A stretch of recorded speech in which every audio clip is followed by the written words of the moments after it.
Indian ആർമിക്ക് യുദ്ധസജ്ജമാകാൻ 6 മാസം വേണം, RSSന് 3 ദിവസം മതി. നമ്മുടെ നാട്ടിൽ ചിലർക്ക് വിചാരിക്കും ഇത് പുളുവെന്ന് വിചാരിക്കും. ഇത് പുളുവല്ല. ക്രിക്കറ്റ് കാണുന്നതിൻ്റെ പേരിൽ, കബഡി കളിക്കാത്തതിൻ്റെ പേരിലും നെഹ്റു ആക്ഷേപിക്കപ്പെട്ടിട്ടുണ്ട്. ഇന്ത്യൻ ഫാസിൽ എന്ന് പറയുന്നത് ഇന്ത്യയിലെ വലതുപക്ഷ പാർട്ടികളിൽ ഒരു പാർട്ടിയൊന്നല്ല. ഏതെങ്കിലും തെരഞ്ഞെടുപ്പിൽ തോൽപ്പിക്കപ്പെട്ടാൽ തോറ്റുപോകുന്ന ഒന്നുമല്ല. തോറ്റാലും തോൽക്കാത്ത ഒരു വലിയ സാംസ്കാരിക മേൽക്കോയ്മ, ഒരു സമാന്തര ഭരണകൂടമായിരിക്കാൻ കഴിവുള്ള 2 തരത്തിൽ അത് പ്രവർത്തിക്കുന്നുണ്ട്. ഒന്ന്, അതൊരു അദൃശ്യ ഭരണകൂടമാണ്. 2, അതൊരു സമാന്തര ഭരണകൂടമാണ്. അതുകൊണ്ട് തോറ്റാലും അത് പ്രവർത്തിക്കും. ഒരു കയ്യിൽ വാളും മറ്റേ കയ്യിൽ പരിചയമായിട്ട് രംഗത്ത് കടന്നു വരികയാണ്. അപ്പോൾ അദ്ദേഹത്തിൻ്റെ പങ്കാളി ദേവകി ഈ നാടകത്തിലെ പ്രധാനപ്പെട്ട കഥാപാത്രമാണ്. അവർ ചോദിക്കുന്നുണ്ട്, എന്താണ് രാവിലെ തന്നെ ഈ വാളും പരിചയമൊക്കെ ആയിട്ട്? അതിനയാൾ ഒറ്റ വാചകത്തിലാണ് മറുപടി പറഞ്ഞത്, ഇതാണ് RSS.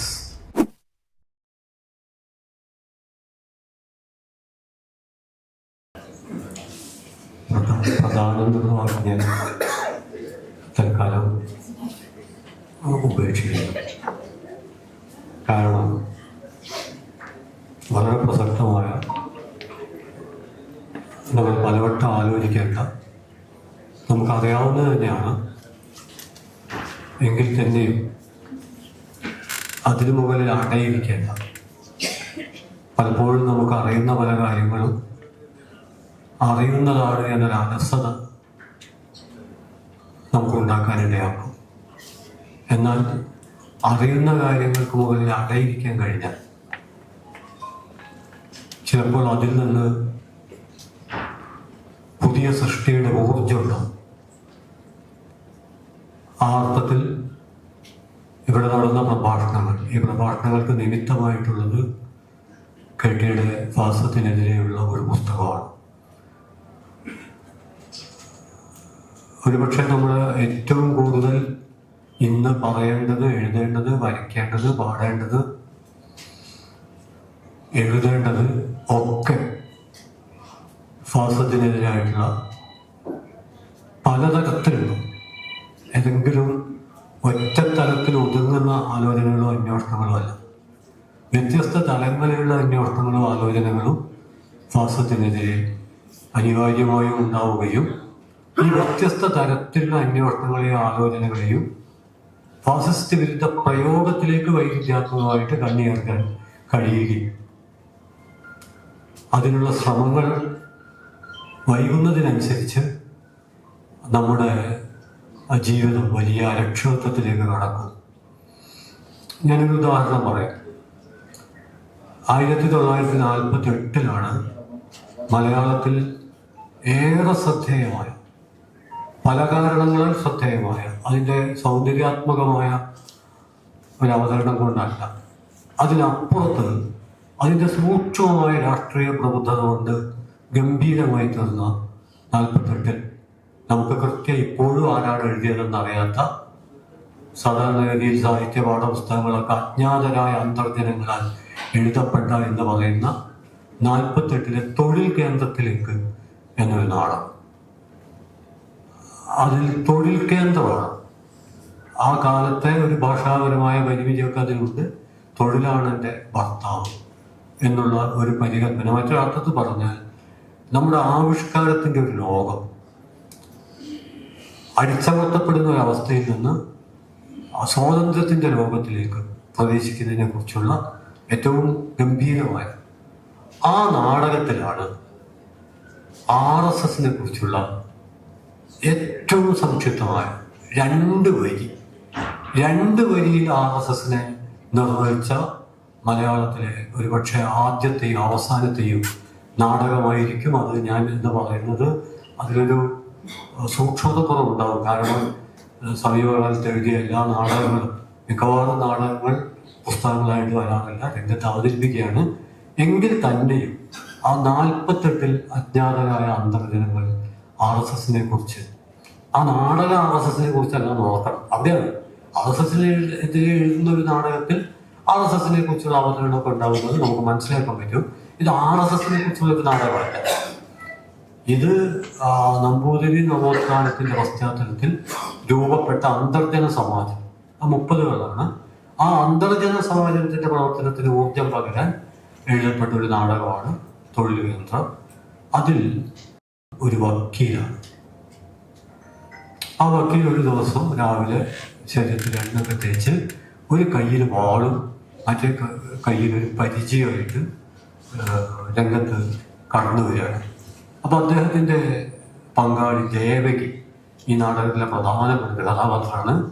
അവർ ചോദിക്കുന്നുണ്ട്, എന്താണ് രാവിലെ തന്നെ ഈ വാളും പരിചയമൊക്കെ ആയിട്ട്? അതിനയാളുടെ ഒറ്റ വാചകത്തിലാണ് മറുപടി പറഞ്ഞത്, ഇതാണ് RSS എന്നാണ് അദ്ദേഹം പറഞ്ഞത്. 48 നാടകമാണ്. ഞാനിത് പറയുമ്പോൾ ഇതിൻ്റെ ഒരു രാഷ്ട്രീയമായുള്ള അതിൻ്റെ ഒരു രൂക്ഷത അനുഭവപ്പെടില്ല.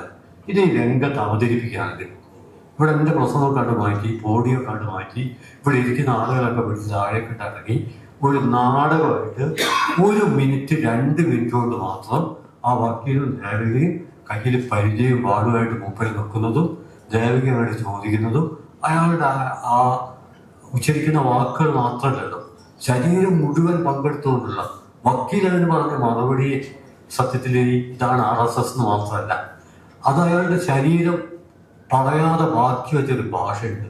അതിവിടെ സുരേഷ് ഗോപാലുണ്ട്. സ്റ്റേജിൽ അവതരിപ്പിക്കുമ്പോൾ നമുക്കത് മനസ്സിലാവും.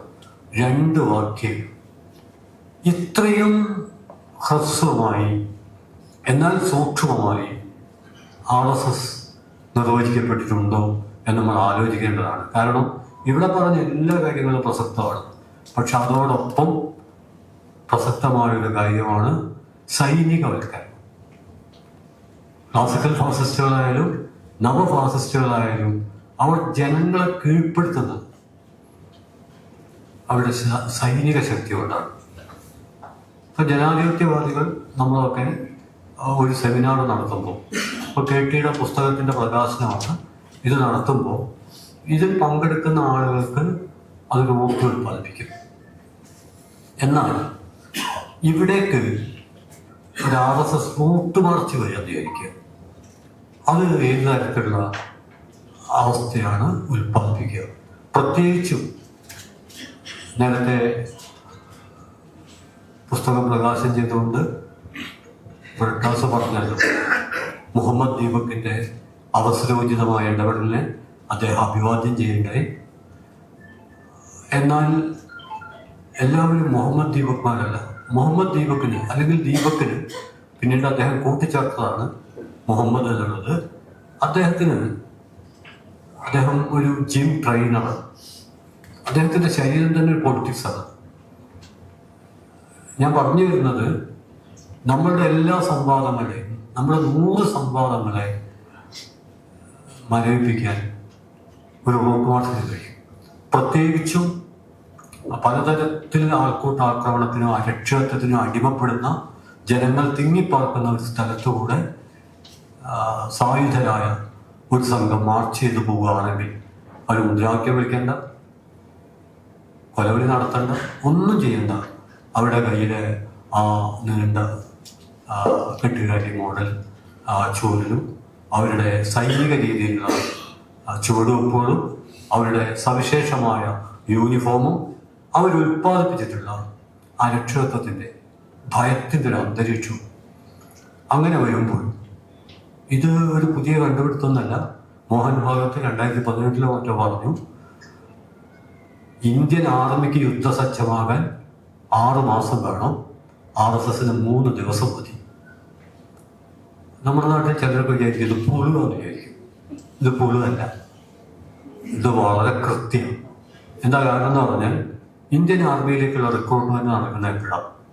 ഇന്ത്യൻ ആർമിയിലെ ട്രെയിനിങ് സിസ്റ്റം എങ്ങനെയാണ്? RSSന്റെ റിക്രൂട്ട്മെന്റ് എപ്പോഴാണ്? ഒറ്റ പുസ്തകം വായിച്ചാൽ മതി. സുധീഷ് മിനിയുടെ പുസ്തകം ചിന്താമംഗലശ്ശേരിയിലെ 4 വയസ്സിൽ അമ്മ എടുത്തുകൊണ്ട് പോകണം. മറ്റത് നമ്മൾ ഗ്രൗണ്ടിൽ പോയി ഓടിയും ചാടി പിന്നെ ഒരുപാട് പ്രശ്നമുണ്ട്.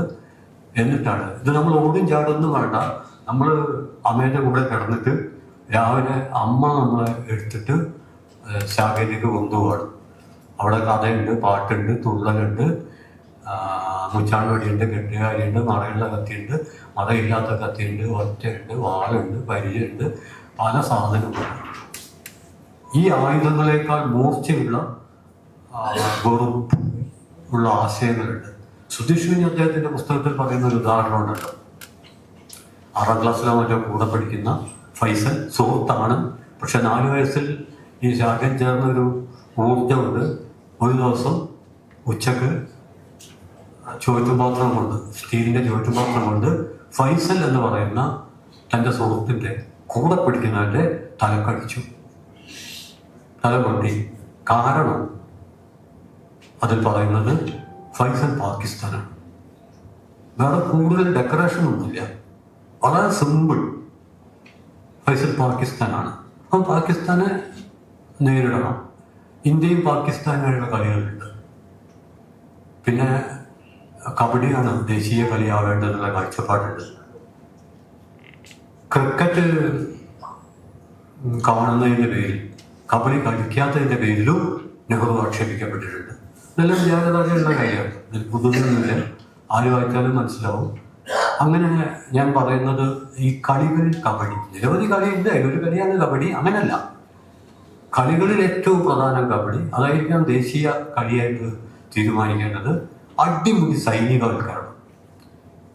ഇങ്ങനെ സൈനികവൽക്കരിക്കപ്പെട്ട ഒരു ശരീരത്തിലേക്കാണ് ഏറ്റവും വെറുപ്പുള്ള, വിദ്വേഷമുള്ള ആശയങ്ങൾ കടന്നു വരുന്നത്. അല്ലാതെ ആശുപത്രിയിൽ രോഗിയായി കിടക്കുന്ന നിസ്സഹായനായ മനുഷ്യന്റെ മസ്തിഷ്കത്തിലേക്കല്ല ഈ വെറുപ്പിന്റെ വൈറസ് കടന്നു വരുന്നത്. ഇതേറ്റവും മിലിറ്റൻ്റായുള്ള, സായുധമായുള്ള ഒരു ശരീരം 4 വയസ്സ് മുതൽ നിർമ്മിച്ചെടുക്കുകയും ആ നിർമ്മിച്ചെടുത്ത ശരീരത്തിന്റെ ഓരോ കോശങ്ങളിലേക്കും ഈ വെറുപ്പിന്റെ ആശയങ്ങൾ കടന്നു വരികയും അതിൽ അദ്ദേഹം ഒരു നാട്ടുകഥ ഉദ്ധരിക്കുന്നുണ്ട്. നമുക്ക് ധാരാളം നാട്ടുകഥകളുണ്ട്. ഇത് ഞാനൊരു ബ്രാക്കറ്റിലൊരു കാര്യം പറയാം. പ്രധാനം എന്ന് പറഞ്ഞുകൊണ്ട് എന്തെങ്കിലുമൊക്കെ എടുക്കാം. അതെന്താന്ന് പറഞ്ഞാൽ, നമ്മൾ രാമായണം, മഹാഭാരതവും അങ്ങനെ നമുക്ക് പ്രധാനപ്പെട്ട ഇതിഹാസവും പുരാണങ്ങളൊക്കെ ഉണ്ട്. ഇതിൽ നമ്മൾ ആദ്യം പരിശോധിക്കേണ്ടത് നമ്മുടെ പാരമ്പര്യം എന്ന് നമ്മൾ പറയുമ്പോൾ അതിലൊരു തിരുത്ത് വേണം. ഒന്ന്, നമ്മുടെ പാരമ്പര്യങ്ങൾ, അതാണ് ബഹുസ്വരത, അതാണ് വിനയം, അതാണ് ഒരു ജനതയുടെ ചരിത്രപരമായ ജീവിതത്തിലേക്ക് ആഴ്ന്നിറങ്ങുന്ന വേര്. വ്യത്യസ്തമായുള്ള എത്രയോ പാരമ്പര്യങ്ങൾ, അതിന് അടിസ്ഥാന ജനതയുടെ പാരമ്പര്യം ഏതാണ്? ഇതാണ് ഇന്ത്യൻ സാംസ്കാരിക വിശകലനത്തിലെ മൗലിക പ്രശ്നം. അതിൽ അംബേദ്കറുടെ, ഇപ്പൊ നമ്മൾ സാധാരണ ഗാന്ധിയെ കണ്ടെത്തണം, ഗാന്ധിയെ പഠിക്കണം എന്നൊക്കെ പറയും. അത് വളരെ പ്രസക്തമാണ്, ഒരു സംശയമില്ല. പക്ഷെ വിശദാംശങ്ങൾ ഒഴിവാക്കിക്കൊണ്ട് ഇതേക്കുറിച്ചുള്ള അന്വേഷണത്തിൽ ഒരു സാംസ്കാരിക പ്രവർത്തകൻ എന്ന നിലയിൽ ഞാൻ എത്തിപ്പെട്ടത് ഒറ്റ വാചകത്തിൽ ഒതുക്കി പറഞ്ഞാൽ, ഗാന്ധി ഒരു സാന്ത്വന സ്രോതസ്സാണ്. എന്നാൽ ഇന്ത്യയിലെ സമര സ്രോതസ് നയിക്കാൻ കഴിയുന്ന ഇന്ത്യൻ ചിന്തകൻ അംബേദ്കറാണ്. ഇവർ തമ്മിൽ വിപരീതങ്ങളൊന്നല്ല. അവർക്ക് പരസ്പരം ആശയതലത്തിലും കൊടുക്കൽ വാങ്ങൽ, പ്രായോഗിക തലത്തിലും കൊടുക്കൽ വാങ്ങൽ, ഇതൊക്കെ പ്രസക്തമാണ്. പക്ഷേ മഹാത്മാഗാന്ധിയിൽ നിന്ന് ഇന്നത്തെ ഇന്ത്യൻ അവസ്ഥയിൽ അടിവരാം. ബ്രിട്ടീഷ് വിരുദ്ധ സമരകാലത്ത് മഹാത്മാഗാന്ധി സമര സ്രോതസ്സായിരുന്നു.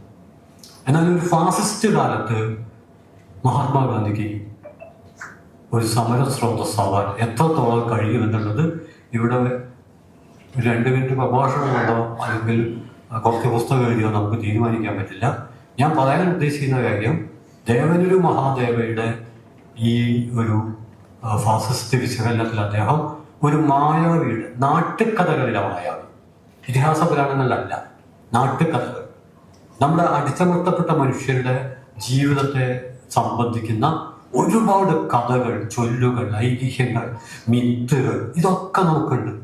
അതിൽ പലതും ഇവിടുത്തെ ജാതി മേൽക്കോയ്മ കുഴിച്ചു മൂടി അതിൻ്റെ മുകളിൽ വാഴ വെച്ച് കൊല വെട്ടി, അതിന് വളമിട്ടതും വെള്ളം ഒഴിച്ചതും ഒക്കെ നീലപ്പുലയനാണെങ്കിലും കൊലയും വെട്ടി ഇവർ പോവാറുണ്ടായത്.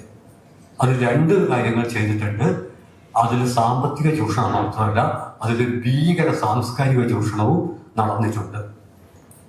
ഇനി ചങ്ങമ്പുഴ പോലും വാഴക്കൊലയെ പറ്റി കവിത എഴുതിയിട്ടുള്ളൂ, വാഴ ഇലയെ പറ്റി എഴുതിയിട്ടില്ല. എഴുതേണ്ട സംഭവമുണ്ട്. അത് വാഴയിലെയും മീനെന്നുള്ള പേരിൽ ഞാൻ എഴുതിയൊരു കുറിപ്പിൽ വിശദീകരിക്കാൻ ശ്രമിച്ചിട്ടുണ്ട്. അതവിടെ നിൽക്കട്ടെ. ഞാൻ പറഞ്ഞു വരുന്നത്, ഈ ജനകീയ കഥകൾ, ഐതിഹ്യങ്ങൾ, അതിൽ നിന്നാണ് ഫാസിസ്റ്റ് വിരുദ്ധ സമരം കൂടുതൽ ഊർജ്ജം ഉൾക്കൊള്ളേണ്ടത്. ഇദ്ദേഹം ദേവനൂര് മഹാദേവ പറയുന്നത്, ഈ മായാവിക്കുള്ള ഒരു പ്രത്യേകത എന്താണെന്ന് പറഞ്ഞാൽ അതിന് പല രൂപത്തിൽ അവതരിക്കാൻ കഴിയും, പല ക്രൂരതകൾ ചെയ്യാൻ പറ്റും. അവിടെ വെച്ചൊക്കെ ആളുകൾ അതിനെ നേരിടും. പക്ഷെ അതിനൊന്നും സംഭവിക്കില്ല. കാരണം അതിൻ്റെ ആത്മാവ് ഒരു ഗുഹയിൽ ഒരു തത്തയുടെ രൂപത്തിൽ നിലനിൽക്കുകയാണ്. ആ ഗുഹയിലേക്ക് കടന്നു ചെന്നിട്ട് ആ തത്തയെ നേരിടാൻ കഴിഞ്ഞാൽ മാത്രമേ ഈ മായാവി, മറ്റർത്ഥത്തിൽ പറഞ്ഞാൽ ബജ്രംഗായാലും ശ്രീരാമസേനയായിട്ടും നൂറുകണക്കിന് സംഘടനകളായിട്ടും അവിടെ കൊല, ഇവിടെ കൊല, അത് ഞങ്ങളുമായിട്ട് ബന്ധമില്ല, അത് വേറെയാണ്, ഇങ്ങനെയൊക്കെ പറയുന്ന നിരവധി സംഘടനകളായിട്ട് പിരിഞ്ഞു നിൽക്കുന്ന, എന്നാൽ ഈ ഗുഹയിൽ വെച്ച് ഐക്യപ്പെടുന്ന ഇന്ത്യൻ ഫാസിസം എന്ന് പറയുന്നത് ഇന്ത്യയിലെ വലതുപക്ഷ പാർട്ടികളിൽ ഒരു പാർട്ടിയൊന്നല്ല. ഏതെങ്കിലും തെരഞ്ഞെടുപ്പിൽ തോൽപ്പിക്കപ്പെട്ടാൽ തോറ്റുപോകുന്ന ഒന്നുമല്ല, തോറ്റാലും തോൽക്കാത്ത ഒരു വലിയ സാംസ്കാരിക മേൽക്കോയ്മ, ഒരു സമാന്തര ഭരണകൂടമായിരിക്കാൻ കഴിവുള്ള. രണ്ട് തരത്തിൽ അത് പ്രവർത്തിക്കുന്നുണ്ട്. ഒന്ന്, അതൊരു അദൃശ്യ ഭരണകൂടമാണ്. രണ്ട്, അതൊരു സമാന്തര ഭരണകൂടമാണ്. അതുകൊണ്ട് തോറ്റാലും അത് പ്രവർത്തിക്കും. അതിന് ജനങ്ങളിൽ ഭയം ഉൽപ്പാദിപ്പിക്കാൻ പറ്റും, അരക്ഷിതരാക്കാൻ പറ്റും, നമ്മുടെ സ്മരണകൾ ഇല്ലാതാക്കാൻ പറ്റും. ഇവിടെയാണ് അംബേദ്കർ നമ്മുടെ സാഹിത്യത്തെക്കുറിച്ചുള്ള ഒരു നിരീക്ഷണം നടത്തുന്നത്. അദ്ദേഹം ഇന്ത്യൻ ജാതി മേൽക്കോയ്മ സാഹിത്യത്തെ ദ്വിജ സാഹിത്യം എന്നാണ് വിളിച്ചത്. അതിൽ അദ്ദേഹം ഉൾപ്പെടുത്തിയിട്ടുള്ളത് എല്ലാവർക്കും അറിയാവുന്നതുപോലെ, ഒന്ന് മനുസ്മൃതി, രണ്ട് ഭഗവത്ഗീത, മൂന്ന് ശങ്കര വേദാന്തം, ശങ്കരാചാര്യ വേദാന്തം, 4 മഹാഭാരതം, 5 രാമായണം, 6 പുരാണങ്ങൾ, എത്രയോ പുരാണങ്ങളുണ്ട്. അതെല്ലാം കൂടി ചേർത്തിട്ട് ഇത് ജാതി മേൽക്കോയ്മ സാഹിത്യമായിട്ടാണ് അദ്ദേഹം ഉൾപ്പെടുത്തിയത്. അത്ഭുതകരമായ കാര്യം, അതിലൊന്ന് മാത്രമേ അദ്ദേഹം കത്തിച്ചിട്ടുള്ളൂ. അത് മനുസ്മൃതിയാണ്, അത് പുസ്തകമല്ല. അത് ഇന്ത്യൻ ജാതി മേൽക്കോയ്മയുടെ ഭരണഘടനയാണ്. മറ്റു പുസ്തകങ്ങളിലൊക്കെ നമുക്ക് വ്യത്യസ്ത വ്യാഖ്യാനങ്ങളൊക്കെ നടത്തി നമ്മളുടെ വിശ്രമ സമയത്തെ സജീവമാക്കാവുന്നതാണ് താല്പര്യമുള്ളവർക്ക്. എന്നാൽ മനുസ്മൃതിയിൽ അത്തരത്തിലുള്ള സ്കോപ്പ് പോലുമില്ല. അത് അധികാരത്തിന്റെ അട്ടകകളാണ്.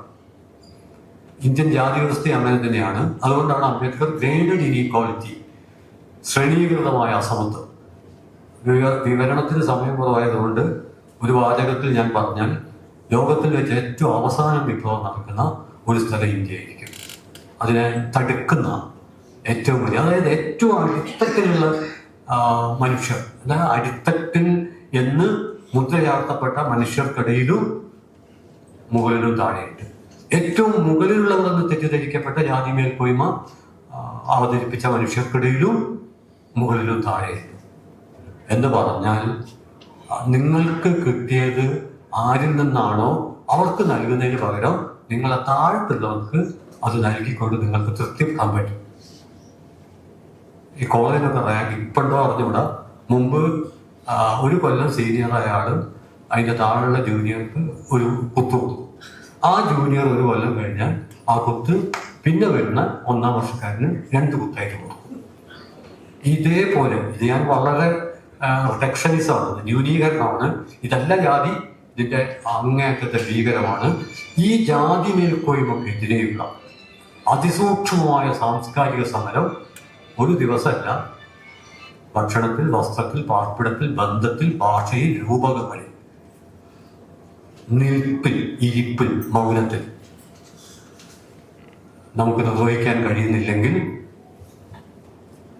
ചിലപ്പോൾ നമ്മൾ തെരഞ്ഞെടുപ്പ് ജയിക്കും, ചിലപ്പോൾ തോൽക്കും. അങ്ങനെ നമ്മൾ ജയിച്ചാലും നമ്മൾ തോറ്റാലും നമ്മുടെ ജീവിതത്തിന്റെ ഭാഗതയെ നിർണ്ണയിക്കുന്നതിൽ നേതൃത്വപരമായ പങ്ക് ഇന്ത്യൻ ഫാസിസ്റ്റുകൾക്കായിരിക്കും. അതുകൊണ്ട് വളരെ ക്ലേശകരമായുള്ള ഒരു ദൗത്യം. അതുകൊണ്ടാണ് ഞാൻ തുടക്കത്തിൽ പറഞ്ഞത്, ഒരുപാട് പുസ്തകങ്ങൾ എഴുതപ്പെടണം, ഒരുപാട് കവിതകൾ കാണാം. വളരെ ഗംഭീരമായ ഒരു രാഷ്ട്രീയ സാംസ്കാരിക ദൗത്യമാണ് ഈ ഒരു പുസ്തകം എഴുതുന്നതിലൂടെ, പ്രസിദ്ധീകരിക്കുന്നതിലൂടെ കോമ്രേഡ് KT ചെയ്തിരിക്കുന്നത്. അദ്ദേഹത്തെ ഞാൻ ഹൃദയപൂർവ്വം അഭിവാദ്യം ചെയ്യാണ്. കാരണം എത്ര പുസ്തകം വന്നാലും അത് അപര്യാപ്തമാവില്ല, എത്ര വേണമെങ്കിൽ. പിന്നെ ഞാൻ തുടക്കത്തിൽ പറഞ്ഞ ഈ റൂട്ട് മാർച്ചിനെ ഏത് പ്രകാരത്തിലായിരിക്കാം സാംസ്കാരികമായിട്ട് എനിക്ക് തോന്നുന്നത് ഒരു സാഹിത്യ കലാ ബദൽ മാർച്ച്. ചിരിച്ചു, പാട്ടുപാടി, നൃത്തം ചെയ്തു, ആശ്ലേഷിച്ചു, പൂക്കൾ വിതറി, സൗഹൃദത്തിന്റെ സ്നേഹത്തിന്റെ ഒരു സാഹിത്യ കലാ ബദൽ മാർച്ച് സംഘടിപ്പിക്കുന്നതിനെ കുറിച്ച് തെരുവുതോറും വീട്ടിന്റെ മുറ്റത്ത്, വീട്ടിന്റെ അകത്ത് ഒക്കെ സൗഹൃദത്തിന്റെ സ്നേഹത്തിന്റെ ആശ്ലേഷത്തിന്റെ ഒക്കെ ഒരു അന്തരീക്ഷം ഒരുക്കാൻ കഴിഞ്ഞാൽ ഞാൻ അടിവരയിടുന്നു. സാംസ്കാരിക പ്രതിരോധം എന്നുള്ള അർത്ഥത്തിലാണ് ഞാൻ പറയുന്നത്. ഫാസത്തെ പരാജയപ്പെടുത്താൻ സാംസ്കാരിക പ്രതിരോധം മാത്രം മതിയാവില്ല. എന്നാൽ സാംസ്കാരിക പ്രതിരോധത്തിന് അതിൻ്റെ പ്രധാനപ്പെട്ട ഒരു ദൗത്യം നിർവഹിക്കാൻ പറ്റും. അത് ഈ പറഞ്ഞതാണ്. ഒരു സൈനിക രീതിയിലുള്ള റൂട്ട് മാർച്ച്, പ്രത്യേകിച്ചും ഒരു മർദ്ദിത ജനതയിൽ, മർദ്ദിത മതത്തിൽ, മർദ്ദിത ജാതിയിൽ സമരോത്സുക മതനിരപേക്ഷ കാഴ്ചപ്പാട് പുലർത്തുന്നവർക്കിടയിൽ ഭയമുണ്ടാകുമ്പോൾ ആ ഭയത്തെ മറികടക്കാൻ ഒരു സാഹിത്യ കലാമാർച്ച് നടത്തുന്നതിനെ കുറിച്ച് ഓരോ തെരുവിലും വികേന്ദ്രീകൃതമായിട്ട്, ഓരോ തെരുവിലും അവിടെയുള്ള ആളുകൾ മാത്രം, അവിടുത്തെ പാട്ടുകാർ പങ്കെടുത്ത്, അവിടുത്തെ ഡാൻസേഴ്സ് പങ്കെടുത്ത്, അവിടുത്തെ പ്രകൃതി വിഭവങ്ങളൊക്കെ ഉപയോഗപ്പെടുത്തി മനുഷ്യരിൽ ജീവിതകാമന വളർത്തുന്ന ബയോഫിലിക് ആയിട്ടുള്ള ഒരു രൂപത്തെക്കുറിച്ച് സാംസ്കാരികമായി ആലോചിക്കാവുന്നതാണ്. ഇനി ഒരു കാര്യം കൂടെ കൂട്ടിച്ചേർത്ത് അവസാനിപ്പിക്കാം. അത് ഞാൻ 48 ഈ നാടകത്തെക്കുറിച്ച് പറഞ്ഞു. എന്നാൽ ആ നാടകത്തെ അടിസ്ഥാനമാക്കി നിർമ്മിക്കപ്പെട്ട സിനിമയിൽ ഈ ഭാഗമില്ല. Cinema നിർമ്മിച്ചാണ് ഇടതുപക്ഷമാണ്, പ്രതിഭാസമ്പന്നനാണ്, MG ശശിയാണ്. പക്ഷെ അതിൽ ഈ പറഞ്ഞ ഈ നാടകത്തിൽ ഏറ്റവും പ്രധാനപ്പെട്ട ഭാഗം ഇല്ല. ഇനി നമ്മൾ ഗോഡ്സെയെ കുറിച്ച് പറയും. ഗോഡ്സെയെ കുറിച്ച് പറയുമ്പോൾ മലയാളി ആദ്യം ഓർക്കുക പലതിൻ്റെ കൂട്ടത്തിൽ NBയുടെ ഗോഡ്സെയും ഗാന്ധിയും എന്ന കവിതയാണ്. വിശദീകരിക്കുന്നില്ല. ആ കവിതയെക്കുറിച്ച് PN ഗോപികൃഷ്ണൻ എഴുതിയിട്ടുണ്ട്. അത് നമ്മൾ ശ്രദ്ധിക്കേണ്ട ഒരു നിരീക്ഷണം അദ്ദേഹം നടത്തിയിട്ടുണ്ട്. അത് ഈ കവിതയിൽ ഗോഡ്സെ പ്രതിക്കൂട്ടിലാണ്. പക്ഷെ ചരിത്രപരമായി ഗോഡ്സെ നിർവഹിച്ച ആ ഫാസിസ്റ്റ് ദൗത്യത്തെ ഈ കവിതയിൽ NBക്ക്, പുരോഗമന പക്ഷത്ത് നിൽക്കുന്ന NBക്ക് ഉൾക്കൊള്ളിക്കാൻ കഴിഞ്ഞിട്ടില്ല. ഞാൻ പറഞ്ഞു വരുന്നത് 48 അന്തർജനങ്ങൾക്ക് കഴിഞ്ഞ ഒരു കാര്യം. ഈ 48 കുറിച്ച് ഒന്നുകൂടി പറയാം. 1948 ഫെബ്രുവരി 3 മാതൃഭൂമി പത്രത്തിൽ ഗാന്ധി വധാനന്തരം വന്ന ഒരു വാർത്ത നമ്മൾ വീണ്ടും ഓർമ്മിച്ചെടുക്കണം. ആ വാർത്ത ഇങ്ങനെയാണ്: ഗാന്ധി വധത്തെ തുടർന്ന് RSS, ഹിന്ദു മഹാസഭ, ഹിന്ദു സേവാ സംഘം എന്നീ സംഘടനകളെ കുറിച്ച് അങ്ങേയറ്റം അകപ്പോടും വെറുപ്പോടും കൂടിയാണ് നാട്ടിലുള്ള മുഴുവൻ മനുഷ്യരും സംസാരിച്ചുകൊണ്ടിരിക്കുന്നത്. ഇപ്പോഴും